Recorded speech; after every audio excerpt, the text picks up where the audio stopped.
Going over what we're doing is we're making something called the AES, which is the audio effects or the audio audio effects system. It's a tool to help and encourage younger or non-able people to get into and be interested in music, their voice, and what they can do with what they have. So it's not about being a great musician or great performances, although it is a performing tool. It's just about anyone being able to pick it up and use their voice to create these amazing sounds. So I've got it highlighted here, but we're most likely going to develop in Max MSP. And the idea is that each of these items circled in a box is something that we're going to have to make in the development. So we have the main one is microphones in the middle there, so microphones.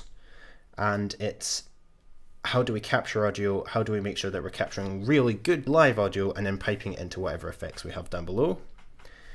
We've also got that we need a test environment. I'm not going to constantly be able to record or use microphones in a studio settings, so I need to build something that's probably going to be a sample player that can repeat or keep playing the same sounds over and over and over again so I can test the effects.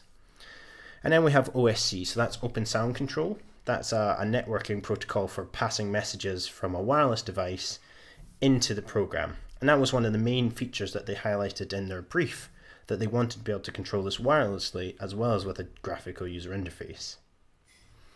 And in grey here, I've got this as like we would love to implement it. And that's being able to record or take recorded or sampled sounds into the environment as well. So not only take live input, but use it as an actual sort of tool, like a plugin that you would get in more conventional sense on a music making device.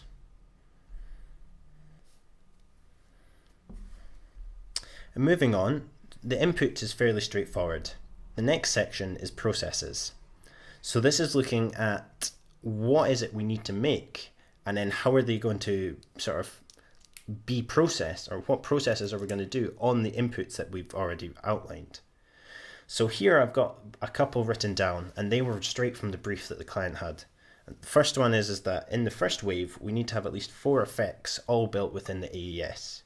First being delay, so that's just a conventional looping of the sound from a buffer. Frequency alteration, so being able to raise or lower the pitch without completely destroying the audio. A time stretch, so being able to lengthen or shorten the sample coming in. Freeze, now this is an interesting one, and I'll get back to that in a second. You can see the star written down there, but a freeze is being able to essentially take a picture of a sound so that we can loop a really, really short sample and hold its tone, sound, and length. So it's something that we'll be able to demonstrate much better when we get into the actual programming. And then the final section after that is we've written modularity and future effects. One of the main things on this brief is that the AES is to be a tool for the future. It's to be something that can be expanded and sort of open sourced if we want it to. So modularity means that we need to be able to encapsulate each of those 4 effects and make it so that anyone can plug in stuff if they were to make their own. And that's the idea of what we're making here, is that if someone wants to make a more complex delay, they can just drag and drop or replace the existing delay or add it in line so they have a 5th effect so that they can use it and use the AES as their own tool.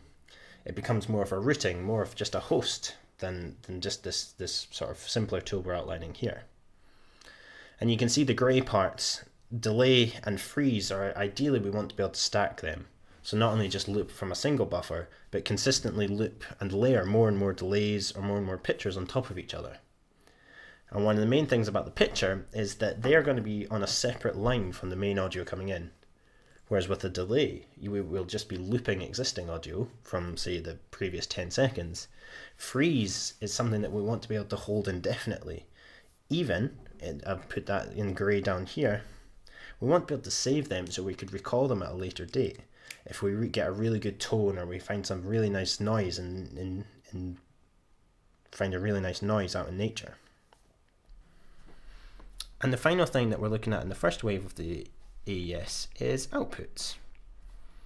Now the first one is just going to be simply audio out. really basic. How do we process and handle the audio? How do we make sure users can route it to the right speaker systems and set it up how they want? Most of our audio is going to be stereo, or most of our audio is actually going to be mono, and we'll most likely want to make it stereo. But what happens if a user has a more complex speaker setup or a more complex microphone setup where they want to capture from multiple angles and output it to multiple channels? Is that something we need to consider to build? There's also OSC out. So not only are we taking information in, but we want to be able to pass information back to the wireless controller. Because this is one of the most important parts of this project, is that someone should be able to use and play with the AES without ever needing to actually open or look at a computer screen. We want to make it so that in its simplest form, it's a completely wireless tool that anyone can understand and use. And the final thing is presets. So we want to be able to store and hold arrangements, modularities, even effects setups so that they can be recalled using our wireless OSC system. So we need to think of a way to both store, save, and recall our presets. So we need to go back up and think of our presets in our inputs as well. How are we going to recall them? How are we going to access them? And that, in its simplest form, apologies for the technical difficulties building the video, is what the AES is going to be made up of. These individual elements built together in a single wrapper.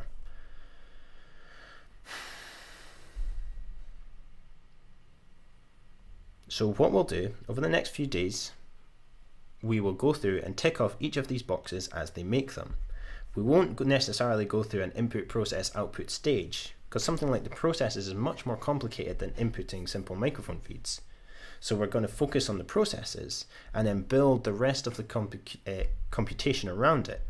Something like the OSC and the presets, they'll be one of the very last things we add, purely because they are superficial and sit on top of the main program. They don't need to be as deeply ingrained as something like the modularity.